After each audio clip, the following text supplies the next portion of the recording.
Meyer Lansky ha sido llamado el contador de la mafia y el genio financiero del crimen organizado. Su fortuna en el apogeo de su poder se estimaba en $300 millones y era el segundo hombre del Sindicato Nacional del Crimen que unía a todos los gángsters clave del país. Esta es la leyenda de Meyer Lansky, creada por periodistas y fuerzas del orden. Si tiene curiosidad por saber qué es verdad y qué se creó para vender más periódicos, conozca a Meyer Lansky al otro lado de la ley. El nombre Meyer se traduce como portador de luz. Quizá Max y Yetta Suchobliansky, al llamar hacia su hijo, quisieron predeterminar su destino. Desgraciadamente, como el tiempo ha demostrado, el rumbo del barco fue muy diferente al que su nombre sugería. Sin embargo, en 1902, en la extremadamente religiosa comunidad judía en la ciudad rusa Grodno, nada indicaba en qué se convertiría el recién nacido Meyer. Él, como la mayoría de los chicos del asentamiento, estudiaba en el Heder y soñaba con convertirse en rabino, pero sus sueños no estaban destinados a hacerse realidad. En el Imperio ruso, desde finales del siglo XIX, había una ola de antisemitismo que provocaba constantes enfrentamientos entre rusos y judíos, donde estos últimos se encontraban en clara minoría y recibían poca o ninguna protección del Estado. Y los judíos empezaron a marcharse en masa. Palestina y Estados Unidos fueron sus principales destinos de reubicación. El abuelo y la abuela Meyer tomaron el primer camino, pero su padre se fue a conquistar el Nuevo Mundo en 1909. En poco más de un año se estabilizó, y en la primavera de 1911 se le unieron su mujer y sus hijos. Max había cambiado el apellido por Lansky. A su llegada, se instalaron en Brownsville, pero por falta de dinero se mudaron a Lower East Side, que era más barato. Meyer tenía 10 años cuando se mudaron, pero como no sabía inglés, tuvo que empezar su educación en primer grado. Sin embargo, Lansky demostró ser un alumno muy capaz, y para 1914 ya había sido promovido a sexto grado, habiendo demostrado ser un alumno destacado. Como el propio Meyer contó más tarde, disfrutaba ir a la escuela y especialmente disfrutaba las lecciones de matemáticas que ya a tan temprana edad intentaba aplicar no solo en el aula, sino también en asuntos no muy legales. En el barrio donde se instaló su familia, la gente jugaba a los dados casi a cada paso, y al pequeño Meyer le encantaba observarlos y tratar de calcular las probabilidades de que salga el número por el que apostaba el jugador. Cada día tenía más éxito en adivinar el resultado, y finalmente decidió que debía arriesgarse y multiplicar el dinero que le había dado su madre para comprar comida para toda la familia. Claro, Lansky perdió y puso a su familia en una situación muy difícil. Durante una semana entera, debido a su hazaña, la familia, como se dice, tuvo que sobrevivir a pan y agua. Pero eso no lo detuvo, y Meyer siguió observando los partidos, pero ahora centrando su atención no en las probabilidades, sino en los jugadores. Y notó un detalle interesante. Al lugar que iba, había un hombre que jugaba todos los días ahí, y siempre con el mismo escenario. Al principio siempre tenía suerte, pero en cuanto los demás jugadores empezaron a creer en su suerte y apostaban su dinero al número que este hombre había sacado, su suerte se volvía en su contra. Aunque Lansky todavía no podía entender exactamente cómo estaban manipulados los números, sí entendía que el juego estaba manipulado y que este tipo era un señuelo, y que si quería ganar, tenía que apostar igual que este hombre, aun cuando nadie creía en él. Así que cuando sus padres le mandaron de nuevo a hacer compras, Meyer volvió a apostar el dinero. Esta vez, sus observaciones resultaron acertadas. Ganó. Lansky empezó a ir a ver los partidos a otros lugares, y muchos hacían exactamente el mismo truco. El secreto estaba resuelto, y cada semana se guardaba más y más dinero debajo del colchón. Al mismo tiempo, Meyer conoció a Benny Siegel, con quien armó un pequeño grupo de adolescentes. Todo esto, el juego de azar más las malas compañías, fueron cambiando poco a poco el enfoque del joven Lansky. Ya no soñaba con convertirse en rabino.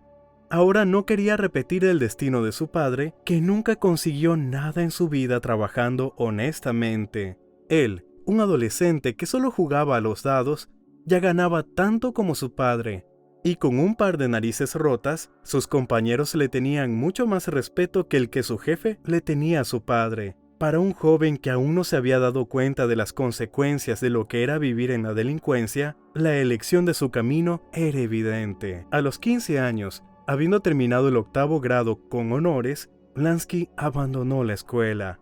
Bajo la presión de su padre, consiguió un trabajo legal en un taller de reparación de coches, pero no dejó de ganar dinero al otro lado de la ley.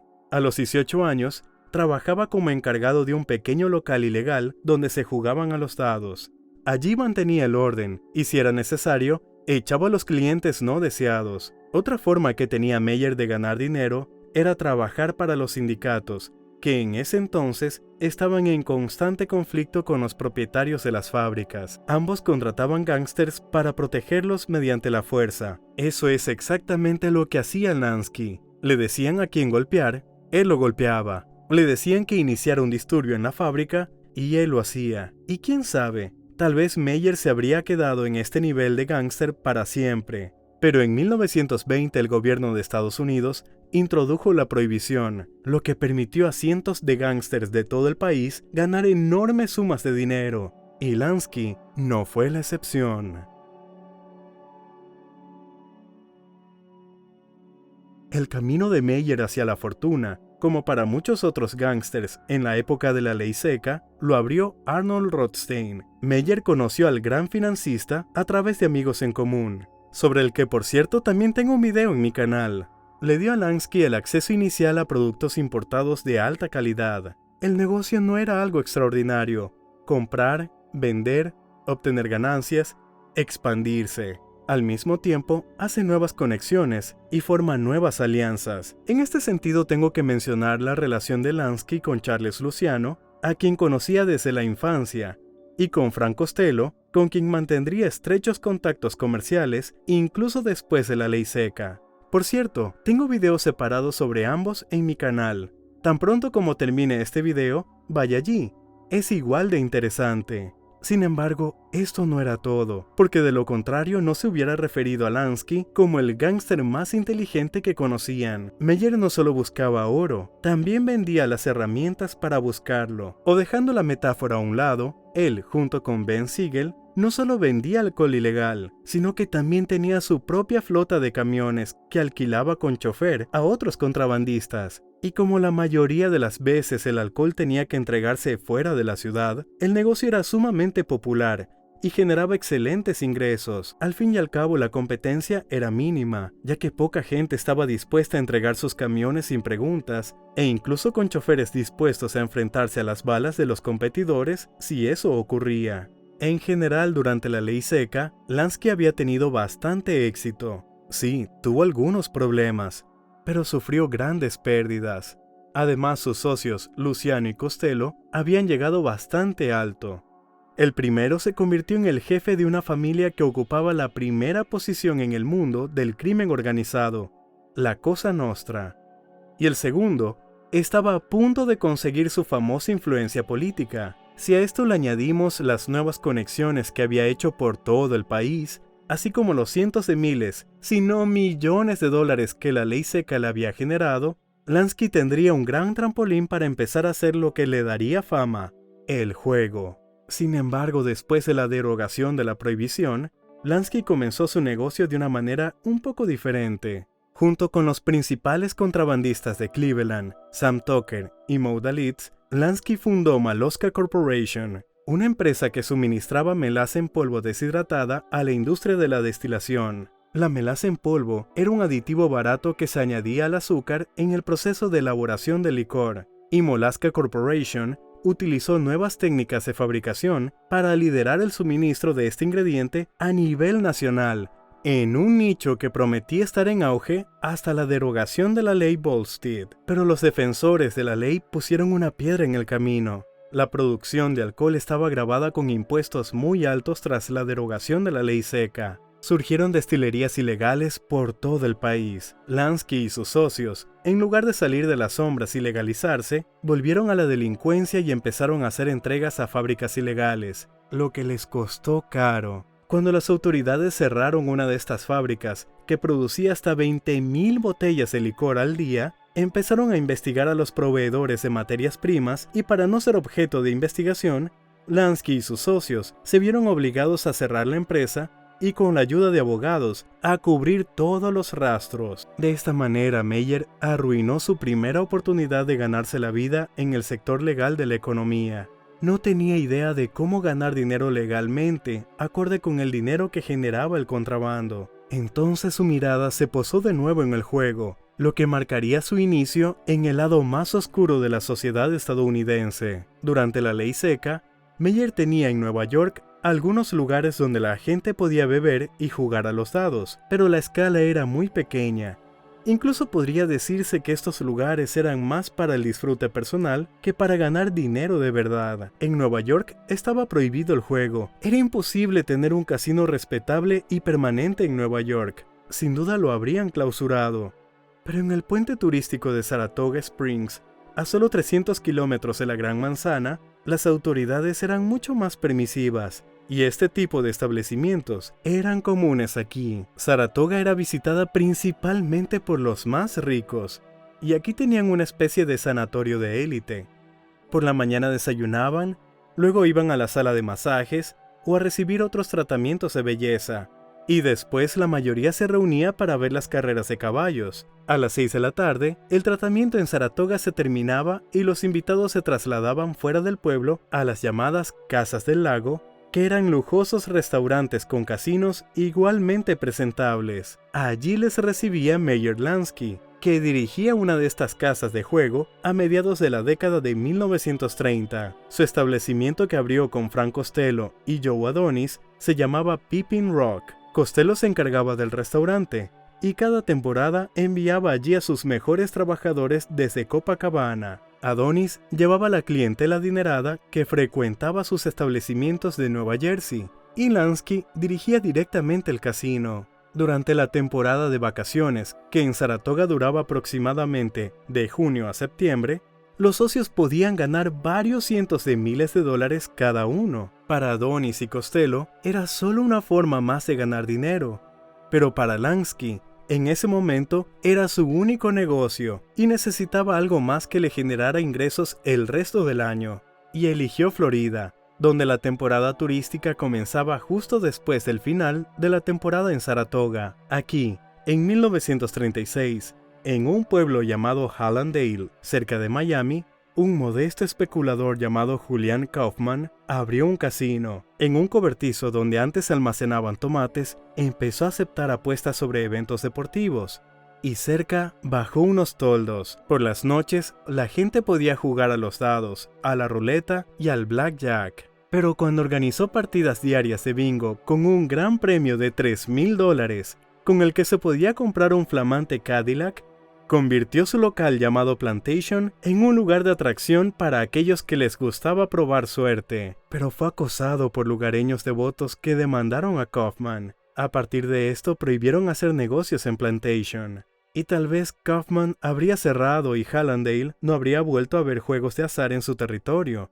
Pero casi al mismo tiempo que era demandado por una comunidad defensora de los altos valores morales, un hombre llamado Vincent Aylo se le acercó y le hizo una oferta que no podía rechazar. Aylo, también llamado Jimmy, el de los ojos azules, era miembro de la familia genovese, así como el amigo más cercano de Lansky dentro de la mafia. Le ofreció a Kaufman asociarse con unas personas, y a cambio, los nuevos socios prometieron solucionar el problema con los habitantes, así como invertir dinero en el establecimiento, convirtiéndolo en un lugar más respetable. Y estos socios, como ya se habrán imaginado, era Vincent Aylo y Meyer Lansky. Kaufman, al darse cuenta de que era mejor no rechazar ofertas de gente de la mafia, dio su consentimiento. Recibió su parte de la empresa y cedió todo el control a Lansky y Aylo. Lo primero que hizo Meyer al adquirir su nuevo establecimiento fue ocuparse de la demanda. La orden judicial establecía que el Plantation debía cesar sus operaciones en el terreno en cuestión. Por lo tanto, Lansky simplemente rebautizó el casino como The Farm, la granja, y lo trasladó a un terreno vecino, eludiendo técnicamente la orden judicial. Sin embargo, los habitantes de Hallandale podrían ganar la demanda nuevamente, y había que hacer algo al respecto. Meyer empezó a hacer donaciones masivas a todas las comunidades de Hallandale, desde policías y médicos hasta pescadores y cazadores. Esto calmó un poco el descontento. Y Lansky fue más allá, organizando con las autoridades locales un sistema perfecto de corrupción. Cada semana en el tribunal había un juicio por vandalismo, y la multa impuesta al acusado, que iba a parar a las arcas del municipio, era pagada por The Farm. El importe de las multas soborno se determinaba de antemano entre las autoridades y Meyer. También durante la temporada turística, Lansky patrocinó subsidios del ayuntamiento para cada familia local por valor de $35 semanales. Además, proporcionó docenas de puestos de trabajo a los residentes de Hallandale y creó un mercado para los agricultores, comprándoles exclusivamente alimentos a ellos para su restaurante. En resumen, abrió una mina de oro para los habitantes de Hallandale, y las personas que antes vivían en la extrema pobreza se convencieron de que el juego de azar no era tan malo, y las autoridades locales nunca más prestaron atención a los casinos en su jurisdicción. Naturalmente, las ganancias del antiguo granero de tomates no bastarían para mantener a todo el mundo contento, y The Farm se convirtió en el hermano más lujoso y presentable del Plantation. Lansky construyó salas de juego, abrió un restaurante y empezó a atraer nuevos inversores. Se inauguró un hotel y se acondicionó la playa, con todas las comodidades como vestidores, duchas, tumbonas y guardavidas. Más tarde se abrió un hipódromo en Hallandale. Sin embargo, Lansky no fue el único que se esforzó por crear las condiciones necesarias para atraer al mayor número posible de visitantes a The Farm. El propio Estados Unidos, que a finales de la década de 1930 se había recuperado por fin de la Gran Depresión, estaba haciendo todo lo posible para convertir la costa de la Florida en una mina de oro. La gente empezaba a ganar buen dinero de nuevo, y Miami y sus pueblos circundantes se convirtieron en el principal destino para las vacaciones de invierno. Como los turistas elegían Florida para pasar las vacaciones, los inversores la elegían para invertir. De 10 a 20 hoteles a finales de la década de 1920. En 1939 había más de 100, y al igual que en Saratoga, las personas iban a las casas del lago después de un día de tratamiento. Aquí las personas iban a las casas de la playa, donde tenían la mejor comida, las mejores bebidas y la oportunidad de perder $1,000 o $2,000 de los grandes, experimentando esa maravillosa descarga de adrenalina. Decenas de miles de personas llegaban a Miami de vacaciones y miles de ellas elegían el juego como pasatiempo nocturno. En gran medida era Las Vegas antes de ser Las Vegas, y Meyer Lansky, cuando compró un antiguo almacén de tomates sin saberlo, hizo probablemente el mejor negocio de su vida. Pero Meyer no se quedaba con un solo negocio exitoso y emprendía todo lo que le permitía expandir el número de negocios y los ingresos provenientes del juego. Así, a principios de la década de 1940, se enteró de que en la ciudad de Council Bluffs, de Iowa, el gobierno local fracasó en su intento de organizar una feria a gran escala. La autoridad se quedó con un edificio desocupado y una deuda de $12,000 con sus acreedores. Lansky voló a Iowa y ofreció las siguientes condiciones a los apesadumbrados funcionarios. Le alquilarían el edificio de la feria para que él organizara carreras de perros. Él, a su vez, les pagaría $1,000 cada semana de carrera.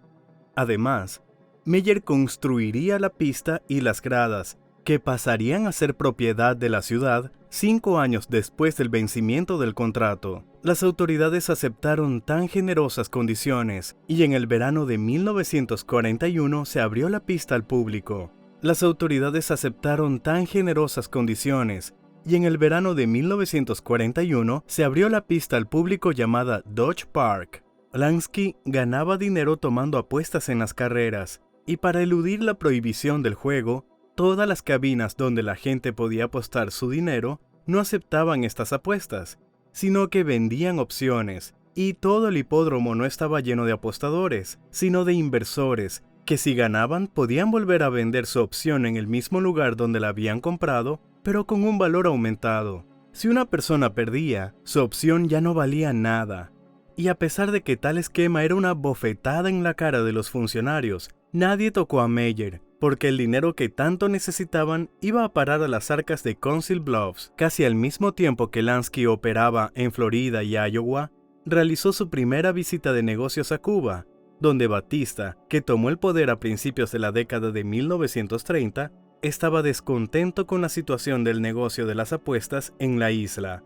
En 1937, el nuevo dictador transfirió algunas de las empresas de juego al control del Estado y quedó decepcionado con su funcionamiento. Los fraudes, el mal servicio y la incompetencia de los empleados año tras año alejaban a los jugadores estadounidenses que eran la base de los ingresos en este sector. Para remediar la situación, Batista ordenó a su personal que buscaran estadounidenses que pudieran ayudarlos. El primero en aceptar el trabajo fue Lou Smith, un conocido director de carreras de caballos de la época. Pero Smith solo conocía su campo y por eso aconsejó a Batista que contratara a Frank Erickson para trabajar con los corredores de apuestas y a Meyer Lansky para trabajar con los casinos. Smith los conocía muy bien y podía dar fe de ellos. Lansky aceptó la oferta de Batista y en 1938 trabajó la temporada de invierno en dos lugares a la vez. Por un lado estaba Hallandale, con operaciones establecidas, y por el otro estaba Cuba, donde había que desmontarlo todo y construirlo de nuevo en términos de sistemas de gestión. Para ello, Meyer trajo un equipo de los Estados Unidos y despidió a todo el personal anterior.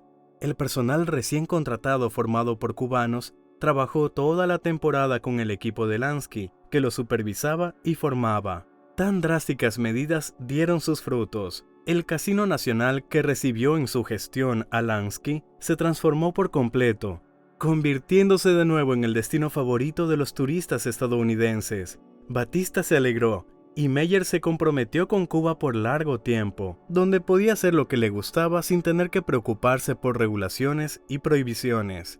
Aquí podía operar de manera legal. Sin embargo, en los Estados Unidos, donde Lansky tenía la mayor parte de sus casas de juego, las autoridades empezaban a ser cada vez más estrictas con el juego de azar. Muy pronto esto le traería a Meyer una enorme cantidad de problemas.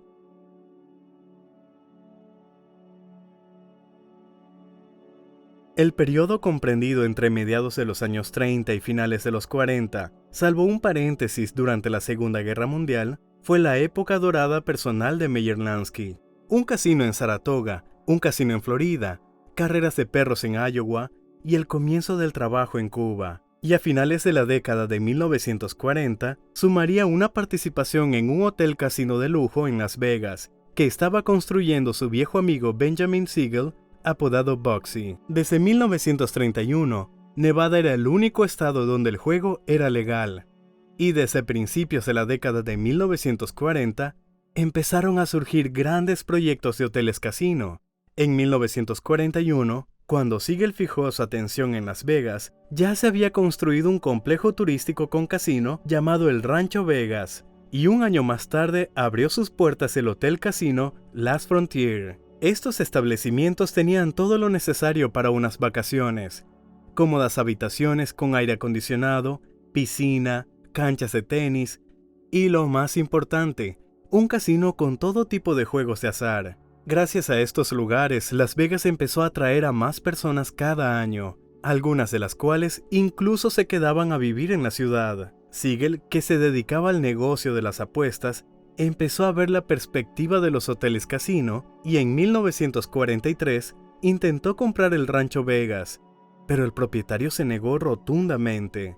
En su lugar, en 1945, consiguió comprar un establecimiento más pequeño llamado el Cortés, en el que Lansky invirtió $60,000, obteniendo una participación del 10%. Tan solo un año después, en 1946, Siegel vendió el Cortés, aprovechando la subida de los precios inmobiliarios de la posguerra. Ganó con ello unos $170,000 y, basándose en su éxito, convenció a sus socios gángsters para que invirtieran en la construcción de un nuevo hotel que sería más lujoso que cualquier otro en Las Vegas. Con el tiempo, este hotel llamado Flamingo provocó un conflicto entre Siegel y sus socios, quienes finalmente lo asesinaron. No se sabe si Lansky estaba al tanto de esto, pero tras la muerte de su amigo de la infancia, El 10% del hotel seguía siendo de su propiedad. En el futuro, según el FBI, Lansky también habría participado en los casinos Petrel, Sands y Horseshoe. Cuando Siegel empezó con esta idea, Meyer no creía realmente en ella y le dio el dinero a Boxey solo por su vieja amistad. Lansky pensaba que la infraestructura de Las Vegas estaba en mal estado. Aún no había servicio aéreo y viajar en coche por el desierto era toda una aventura. Evidentemente, como ha demostrado el tiempo, estaba muy equivocado, ya que Las Vegas se le dio de comer durante mucho tiempo, sobre todo después de perder todos los casinos fuera de Nevada. Esto se debió a que a principios de la década de 1950, una ola de descontento con el juego recorría los Estados Unidos. La gente ya no estaba agotada por los problemas de la economía y comenzó a preocuparse cada vez más en cuestiones morales. En respuesta a estas demandas populares, surgieron políticos que querían construir su carrera luchando contra los establecimientos de juego de azar. Incluso las audiencias más famosas del Senado de esa década, lideradas por Kefauver, pusieron este tema en uno de los primeros lugares, y todo ese ruido dio sus frutos. Donde antes Lansky podía sobornar a las personas y dirigir un casino con tranquilidad, ahora ni siquiera le hablaban. La pista de perros en Iowa, un casino en Florida, un casino en Saratoga, todos fueron cerrados en un par de años. Además, las audiencias de Kefauver, a las que Meyer fue citado, lo pusieron en la mira, y en 1952 fue acusado de conspiración, juego ilegal y falsificación en el caso del Arrowhead Inn, donde Meyer había ayudado a Joe Adonis. El abogado de Lansky, Moses Polakov, confiaba en que podría librarlo de los cargos, pero su cliente se negó rotundamente a ir a juicio porque tendría que testificar públicamente, algo que no quería hacer en absoluto. Su testimonio habría implicado indirectamente a sus socios, por lo que Meyer decidió declararse culpable. Al final, Polakov consiguió que Lansky solo fuera acusado de falsificación de documentos, específicamente porque la licencia de bebidas alcohólicas figuraba a nombre de un testaferro y no del propio Meyer, lo que resultó en que fuera una sentencia extremadamente indulgente. Lansky pagó $2.500 de multa y cumplió una condena de 3 meses en prisión. Cuando Meyer salió de la cárcel, estaba arruinado. Todos sus casinos estaban cerrados. Los intentos de hacer negocios legales, alquilando gramolas y televisores en los bares, fracasaron. Y en Cuba, después de que Batista perdiera las elecciones en 1944, las cosas no iban nada bien. Sin embargo, en 1953, Batista volvió a tomar el poder, lo que significaba que la principal oportunidad para Lansky de volver al gran negocio del juego era Cuba, sobre todo porque Meyer seguía sin creer en Las Vegas. En Cuba, mientras tanto, estalló un escándalo cuando un abogado estadounidense, relacionado con el señor Richard Nixon, fue estafado en un casino en un juego llamado Cúbolo. Este se negó a pagar, lo que resultó en un juicio público que ganó. Después, una serie de quejas recorrió los Estados Unidos por parte de otros turistas estadounidenses que habían sido estafados en Cuba por el juego Cúbolo. Batista, que consideraba el juego de azar como una de las principales fuentes de ingresos para el Estado y por supuesto para su propio bolsillo, tomó este asunto bajo su control personal. Durante la inspección realizada por sus funcionarios, la cual coincidió con una investigación independiente del periodista norteamericano Lester Belly, se descubrió que en toda La Habana solo había 2 establecimientos donde no se hacía trampa. El primero era un casino donde los lugareños jugaban entre ellos, y el segundo, llamado Montmartre, había sido adquirido por Lansky recientemente, quien había hecho una limpieza total del lugar. Batista se acordó de un viejo conocido que lo había ayudado a montar el Casino Nacional hace casi 15 años y le ofreció a Meyer ser su asesor por $25,000 al año. Lansky debía ayudar a reformar el juego, limpiando así la reputación de La Habana de la fama de casinos deshonestos. Meyer, por supuesto, aceptó. Probablemente era lo que había buscado toda su vida, obtener reconocimiento y la oportunidad de trabajar legalmente en lo que mejor sabía hacer. Para la temporada de 1954 y 1955, Batista, con el asesoramiento de Lansky, logró erradicar por completo el fraude en las principales casas de juego de La Habana. Además, implementó una serie de reformas para facilitar la entrada de turistas estadounidenses a Cuba. Estas medidas aumentaron significativamente el número de visitantes procedentes de los Estados Unidos, que ahora podían permanecer en Cuba sin visa durante un mes y sin temor a ser estafados en cada esquina. Lansky, además de asesorar a Batista, estaba desarrollando su propio pequeño club de juego llamado Montmartre, y gestando la idea de abrir un casino en el hotel más lujoso de La Habana en aquel momento, el Nacional. No debe confundirse con el Casino Nacional, en el que Meyer había trabajado 15 años antes. Eran establecimientos diferentes. Lansky propuso la idea a Batista y este la aprobó, y como el hotel pertenecía al gobierno, en 1955, un ala del lujoso Nacional de 10 pisos se convirtió en un complejo de juego con restaurante, bar y casino, y la gestión del nuevo establecimiento fue confiada a Meyer. Sin embargo, no era exactamente lo que Lansky había soñado.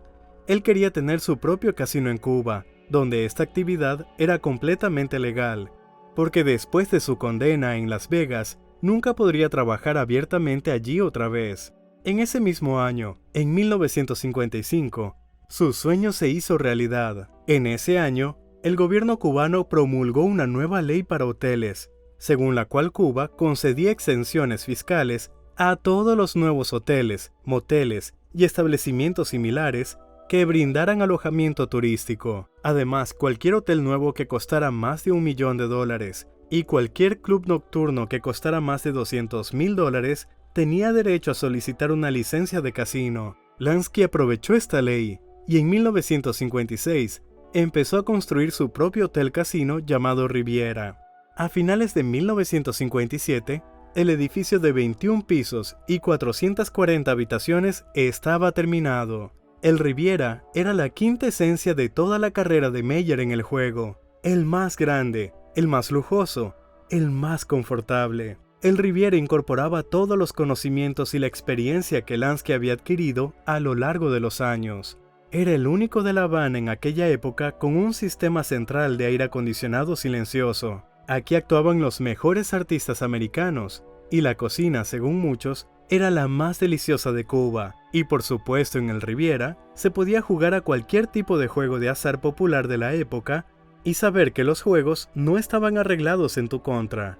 Según los recuerdos de los visitantes del hotel, Lansky consiguió crear un establecimiento de élite, donde no había ni un indicio de actividades mafiosas. Era una especie de rincón aristocrático en medio de un carnaval de plebeyos en las calles. Desde diciembre de 1957, cuando se inauguró oficialmente el Riviera, sus 440 habitaciones estuvieron vacías durante toda la temporada de invierno. Estas habitaciones eran ocupadas por un público muy adinerado, pues si nos basamos en los recuerdos del cubano Norberto Peña, quien se encargaba de cobrar las deudas de los visitantes perdedores, podemos estimar sumas de cientos de miles de dólares a la semana. Según Peña, en promedio, cobraba deudas de $10,000 a $15,000. Al mismo tiempo subraya que nunca tuvo que usar la fuerza y que el dinero se entregaba en efectivo inmediatamente después de solicitar su devolución, lo que indica el tipo de público que frecuentaba el casino de Meyer. Sin embargo, el paraíso personal de Lansky no duró mucho.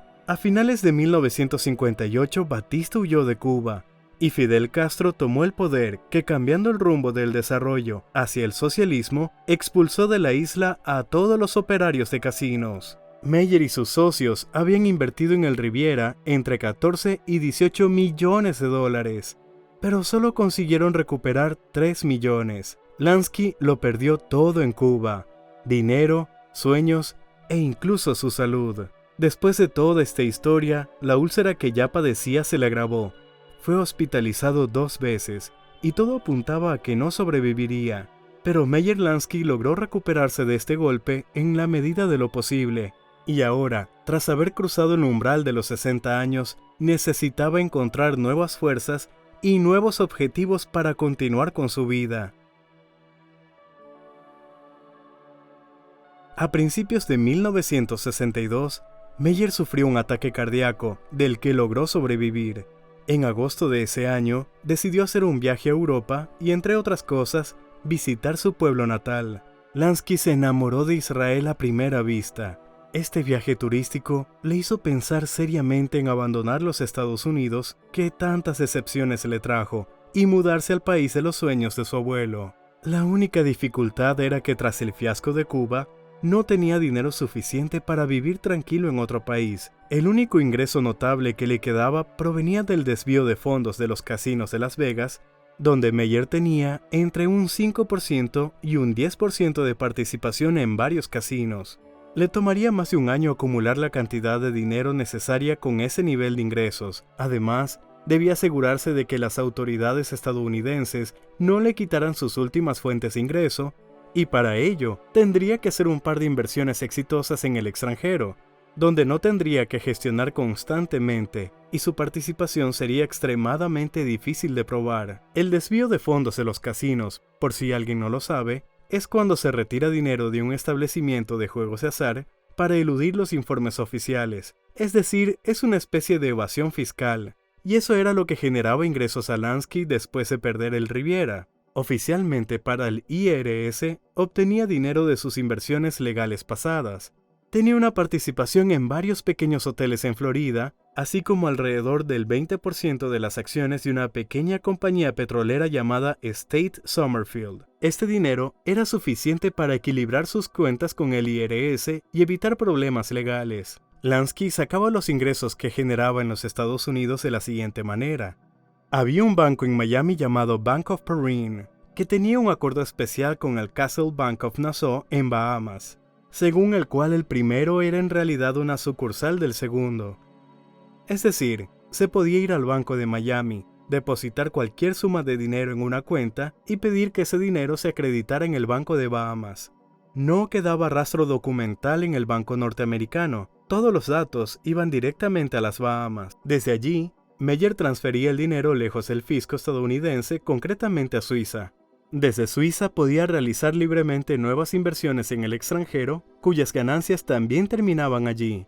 Así, gracias a viejas conexiones, pudo conseguir pequeñas participaciones en el casino Lucayan de las Bahamas, así como el casino londinense de Colony. Lansky vivió con ese ritmo de asegurarse su pensión hasta finales de la década de 1960, tiempo durante el cual también evitó ser castigado por el desvío de fondos. El FBI consiguió pruebas a principios de 1970, pero a finales de la década, la defensa pudo demostrar ante el tribunal que las pruebas se habían obtenido ilegalmente, y el caso fue desestimado. Meyer tomó este hecho como una señal y vendió todas sus acciones en Las Vegas, obteniendo un total de alrededor de $1 millón. Ya estaba listo para irse a Israel, especialmente porque se estaba preparando otro caso de evasión fiscal en su contra en los Estados Unidos, de nuevo relacionado con Las Vegas. La última vez había sido sobreseído por el Casino Sands. Ahora las autoridades iban tras el Flamingo. Pero, ¿por qué las autoridades deseaban tanto atrapar a Lansky desde los principios de la década de 1950? Su condena a 3 meses de prisión. Luego el caso de revocación de la ciudadanía que ganó Meyer. Y después los sucesivos casos de evasión fiscal. ¿Por qué querían meter en la cárcel a un simple organizador de apuestas? ¿Acaso no había criminales más importantes para el FBI? Habían, por supuesto. Pero en los documentos para las autoridades y la sociedad, Lansky era mucho más que un simple propietario de casinos. Todo empezó cuando el comité del Senado Kefauver, a principios de la década de 1950, identificó a Meyer como uno de los líderes del llamado Sindicato del Crimen de Nueva York, que junto con el Sindicato de Chicago, lideraba todo el crimen organizado del país. En realidad no existían sindicatos centralizados de control, como lo expliqué claramente en mis videos sobre el origen de la mafia neoyorquina, que puede encontrar en mi canal. Pero en aquella época la sociedad estadounidense estaba empezando a familiarizarse con el concepto de la mafia, e imaginaba un escenario aterrador del crimen organizado que estaba creando un nuevo gobierno y estaba a punto de apoderarse del país. Meyer, que estaba asociado con Costello y Adonis en varias empresas de juego, fue incluido junto con ellos como líder del Sindicato del Crimen de Nueva York. Fue como una bola de nieve. Primero se decía que Lansky era dueño de casi todos los casinos de Las Vegas, luego que eliminaba a los jefes de la mafia que no le gustaban, y después que tenía $300 millones en cuentas en el extranjero. y durante todo este tiempo se lo consideró el jefe del sindicato del crimen del Este. Todos estos rumores y especulaciones nacieron de frases que los agentes del FBI lograron escuchar y que luego periodistas y escritores exageraron enormemente estos hechos. Por ejemplo, el rumor sobre la fortuna de $300 millones fue completamente inventado por el periodista Hank Messick, que escribió sobre Lansky a mediados de la década de 1960. Messick, cuando le preguntaron de dónde había sacado esa cifra, se refirió a datos del fisco estadounidense como fuente. El IRS, por su parte, lo negó por completo, afirmando que tales cifras nunca estuvieron en las investigaciones sobre los ingresos de Lansky. Sin embargo, cuando en 1970 Meyer se fue a Israel, no era el viaje de un anciano cansado que quería retirarse en la tierra de sus ancestros, sino de un fugitivo líder de una de las organizaciones criminales más fuertes de los Estados Unidos. Fue esta fama no deseada la que le impidió quedarse en Israel. Cuando Lansky viajó allí, pensó que lo recibirían con los brazos abiertos. Desde finales de la década de 1930, había hecho todo lo posible por ayudar al pueblo judío y al nacimiento del Estado de Israel. Organizó la disolución de manifestaciones del Partido Fascista de Nueva York. A través de sus conexiones con la mafia, ayudó al envío de armas a Israel cuando había problemas en los puertos, e hizo donaciones regulares a diversas fundaciones y organizaciones israelíes. Sin embargo, cuando llegó a Israel en 1970 y solicitó la ciudadanía, su fama como jefe de la mafia pesó más que sus méritos pasados y las autoridades israelíes se la denegaron. Demandó al gobierno israelí durante casi 2 años, argumentando que como judío debía permitírsele obtener la ciudadanía. Pero todo fue en vano, y en septiembre de 1972, Lansky se vio obligado a abandonar Israel. Al mismo tiempo estaba siendo procesado en los Estados Unidos por evasión fiscal. Incluso se llevó el caso ante el tribunal, a cuya audiencia Meyer, por supuesto, no se presentó, y automáticamente recibió más cargos por desacato al tribunal. Las autoridades estadounidenses también revocaron su pasaporte. Ahora Lansky solo podría salir legalmente de Israel para regresar a los Estados Unidos, donde era probablemente que vaya a la cárcel. Pero ese no era el tipo de jubilación que Meyer quería, y no estaba dispuesto a rendirse fácilmente.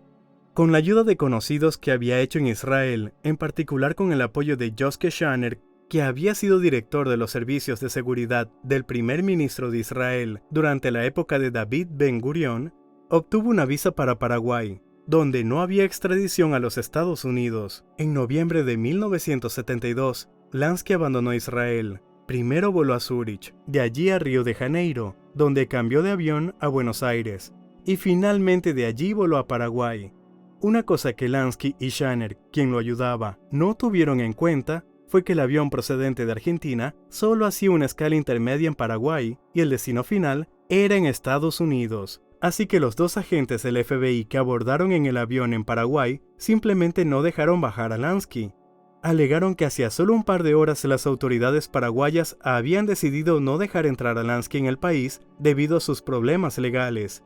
Meyer no pudo comprobarlo ni forzar su salida en el avión, así que no le quedó más que sentarse en su asiento y ver cómo el avión despegaba de Paraguay y aterrizaba en el aeropuerto de Miami. Su primer caso judicial a su regreso fue un juicio por desacato que acabó ganando porque hubo mucho tiempo entre el envío de la citación y la fecha del juicio. Y Lansky no tenía tiempo de volar desde Israel. Luego su salud se deterioró y en marzo de 1973 necesitó una operación de corazón, tras la cual necesitaba al menos 1 año para recuperarse. Pero las autoridades realmente querían encarcelarlo, y en julio de ese mismo año comenzaron un juicio por evasión de impuestos que Lansky también ganó, ya que la acusación contaba con un testigo muy poco fiable, que fue atrapado cometiendo perjurio por el abogado de Meyer. Una vez libre, Lansky intentó durante varios años más obtener la ciudadanía israelí directamente de Estados Unidos, pero sin resultados. Finalmente aceptó la situación, especialmente porque todos estos juicios que habían comenzado en Israel, que ya llevaban casi 4 años, habían agotado casi por completo todos sus ahorros que había reservado para vivir en su patria ancestral. Ahora no era más que un simple jubilado. Junto con amigos como Vincent Hale o Harry Rosen, Solía reunirse para desayunar y mantener largas y animadas conversaciones sobre el pasado o el presente, intentando no tocar el futuro. Ocasionalmente se les unía la generación más joven de gángsters de Florida que disfrutaba escuchando historias sobre la ley seca, Cuba o Las Vegas. Por las tardes los amigos se separaban y Meyer se iba a su casa a dormir la siesta y recuperar fuerzas para dar un paseo vespertino con su querido perro. Y al día siguiente volvía a hacer lo mismo. Desayuno con los amigos, siesta, paseo, cena y otra siesta. Pero poco a poco estas alegrías fueron abandonando a Meyer. Primero sus amigos empezaron a fallecer, y luego su salud comenzó a deteriorarse aún más. Mareos, problemas de memoria, tos con sangre. En 1980 le diagnosticaron cáncer. Ese mismo año lo operaron para extirparle el tumor. Pero en 1982 volvió a aparecer. Finalmente, el 15 de enero de 1983, Meyer Lansky perdió su batalla contra la muerte y falleció en una habitación de hospital.